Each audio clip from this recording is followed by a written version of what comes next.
திரு புன்னைவளவன், ஒரு வெற்றிடம் உருவாகி விட்டதா? ஜிஎஸ் மணியுடைய கேள்வியிலேருந்து நான் உங்ககிட்ட தொடர்றேன். ஒரு வெற்றிடம் உருவாகி விட்டதா? விஜய் பிரதமர் வேட்பாளர் அப்படின்றத ஏற்றுக்கொள்ள முடியுமா? அந்த பார்வையிலிருந்து பயணிக்கலாம். இல்லை, அவர் பிரதமர் வேட்பாளராக அவர் கட்சியை சேர்ந்தவர்கள் எல்லாம் ஏற்றுக்கொள்வதில் எந்த தயக்கமும் இல்லை. இவங்க அதை வெளிப்படுத்துறாங்க. நம்மளாம் ரொம்ப பின்தங்கி இருக்கமோன்னு நினைக்கிறேன். நம்ம பேசுவதற்கு ஒரு 2 மணி நேரத்திற்கு முன்பாக ஹிந்து தமிழ் திசையில் ஒரு பிரேக்கிங் போட்டுக்கிறாங்க. அது நியூஸ் கார்டாக வேற போட்டிருக்கிறாங்க. சீட்டு கணக்கெல்லாம் கணிக்க ஆரம்பிச்சாச்சு. அடுத்த பிரதமர் விஜய் 2029 தாவேகா தென் மாநிலங்களில் வெறும் ஒரு ஜோன் தான் வந்திருக்கு. அவர் அது தவணை முறையில் கணிக்கலாம். 60 எம்பிக்களை தாவேகா வெல்லும். தாவேகா தலைவர் விஜய் தான் அடுத்த பிரதமர் ஆவார். ஆஸ்தான ஜோதிடர் ரிக்கி ரத்தன் பண்டிட் வெற்றிவேல் கணித்துள்ளதாக தகவல். இன்னும் உங்களுக்கு ஈஸ்டர்ன் ஜோன் வர வேண்டியிருக்கு. பஞ்சாப் டு உங்களுக்கு குஜராத் அது இருக்கு, அப்புறம் சென்ட்ரல் இந்தியா இருக்கு, நார்த் ஈஸ்ட் இருக்கு. இதெல்லாம் எப்படியும் அவர் பார்த்து கணிச்சு வந்தாருன்னா ஒரு ஓவரால் டெலியே நமக்கு கிடைப்பதற்கான வாய்ப்பு இந்த வாரத்திலேயே இருக்கிறது அப்படிங்கறத நம்ம அடிக்கோடிட்டு கருத்து கணிப்பு பார்த்து கொள்ள வேண்டும். அதெல்லாம் வெளியிட்டு, ஆமா, எலெக்ஷனுக்கு முன்னாடி வெளியிட்டதும் பலிக்க மாட்டேங்குது, எலெக்ஷன் வாக்குப்பதிவுக்கு பிறகு வெளியிடுறதும் பலிக்க மாட்டேங்குது.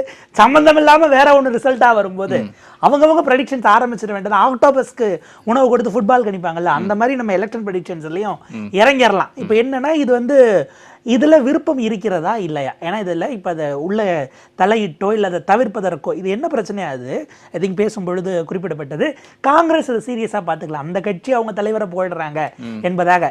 ஆனால் தாவேகா அமைச்சர்கள் இதை சீரியஸாக எடுத்துக்கிறாங்க. ஏன்னா அவர் புகழ்ந்து நம்ம புகழலைன்னா நம்ம தலைவருக்கு விசுவாசமா இல்லையோ என்கிற எண்ணம் வந்துவிடும்.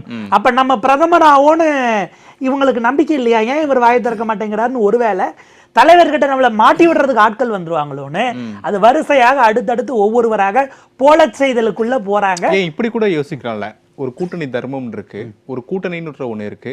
காங்கிரஸ் நாளைக்கு நம்மள ஒரு பகைச்சுக்குவாங்க, அந்த சூழலுக்கு நம்ம போவேனான்றக்காக தான் நான் தடுத்தேன், யாரும் இப்படி பேசாதீங்கன்னு சொன்னேன். ஒரு தர்ம சங்கடமான சூழல் அதை கூட சொல்ல மாட்டேங்கிறாங்கன்னா அப்ப ஊக்குவிக்கிறாங்கன்னு தானே அர்த்தம். இது அவங்களுக்கு விருப்பம் இருக்குங்க, வந்தா என்ன தவறுங்கிற இடத்துல அவர் யோசிக்கிறார். பிரச்சனை அதுதான். அப்போ தாவேகாவுக்கு விருப்பம் இருக்கு, காங்கிரஸ் அதை எந்த இடத்துலையும் மறுக்க மாட்டேங்கிறாங்க, எதிர்க்க மாட்டேங்கிறாங்களே. அப்ப என்ன காரணம்? விஜய் வரட்டும்னு காங்கிரஸும் எதிர்பார்க்குதா? இல்ல மோடியை 3 முறை வீழ்த்த முடியவில்லை, இந்த முறை விஜயை வைத்து வீழ்த்து விடலாம் அப்படின்னு காங்கிரஸ் எண்ணமா இருக்குதா? எப்படி புரிஞ்சுக்கலாம்? 29 இன்னும் லாங்கர் ரேஸ்ல இருக்கு.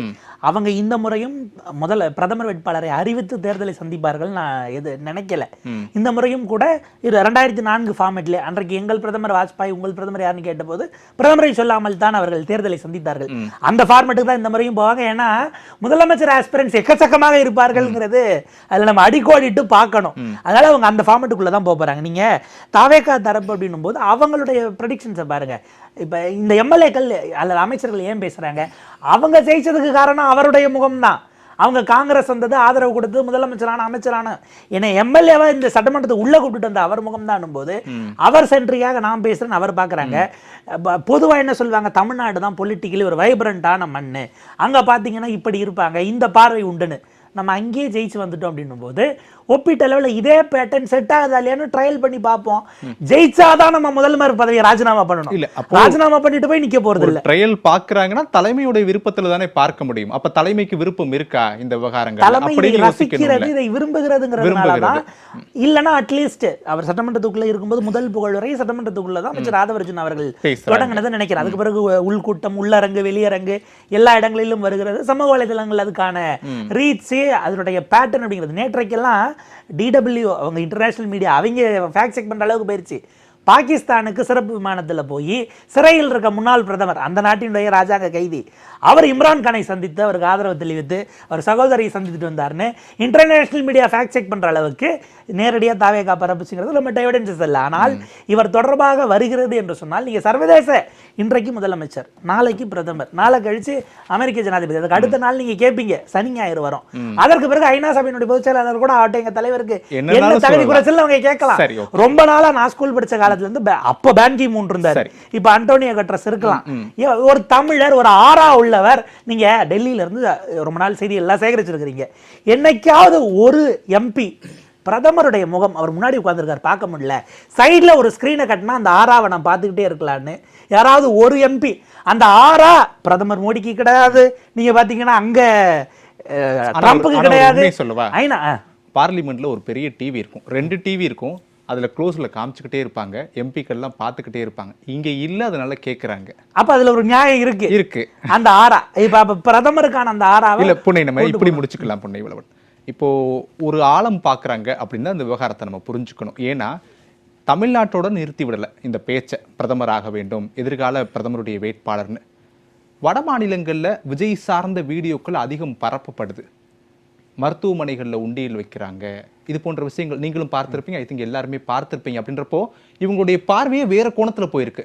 யாரோ விருதுநகரில் இருக்கக்கூடிய ஒரு சட்டமன்ற உறுப்பினரோ, சாத்தூரில் இருக்கக்கூடிய சட்டமன்ற உறுப்பினரோ சொந்த பணத்தை செலவழித்து இப்படியான வீடியோக்களை பரப்ப விட மாட்டாங்க. அதுக்கான தேவை அவங்களுக்கு கிடையாது. என்னுடைய வட்டம் தமிழ்நாட்டோட முடிஞ்சிருச்சு.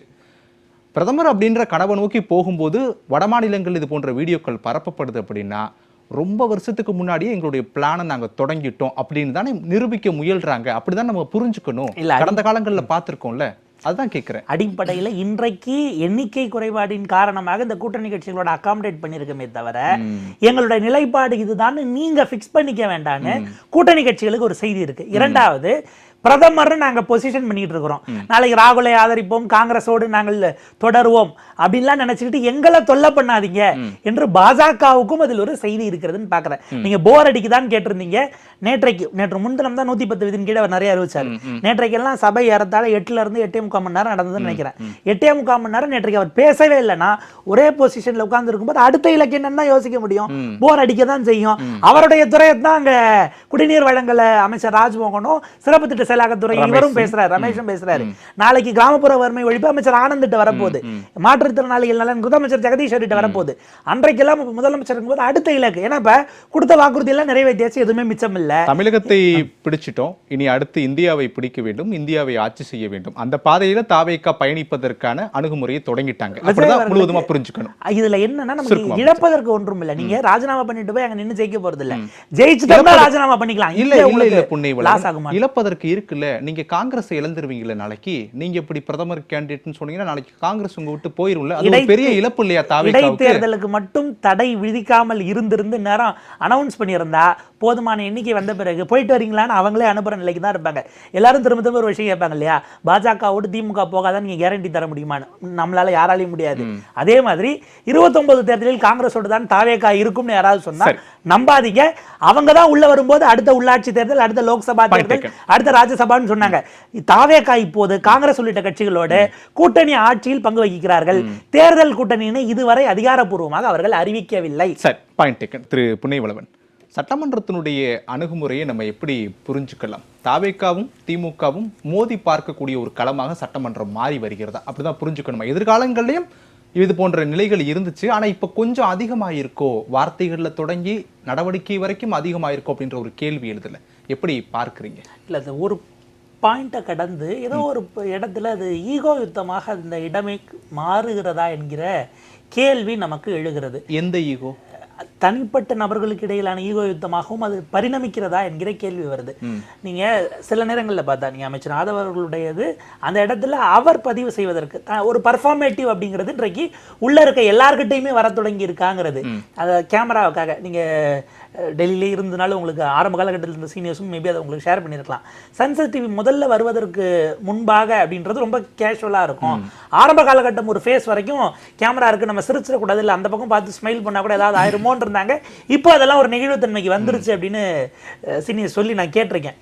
இப்போவும் வரைக்கும் அதை ஸ்கோர் பண்ண வேண்டியதாக ஒரு சைடு இருக்கு. பட் அதை தாண்டி ஒரு சில இடங்களில் பார்த்தோம்னா இப்போ நிர்மல்குமார் அவர்கள் பேசக்கூடிய சில விஷயங்கள் அது அந்த பெர்ஃபார்மேட்டிவ் என்பதை தாண்டி ப்ரொவகேட்டிவாக போகிறதா என்கிற கேள்வி எழுகிறது. உள்நோக்கத்தோடு செய்கிறாங்க இல்லைங்கிறதல்ல.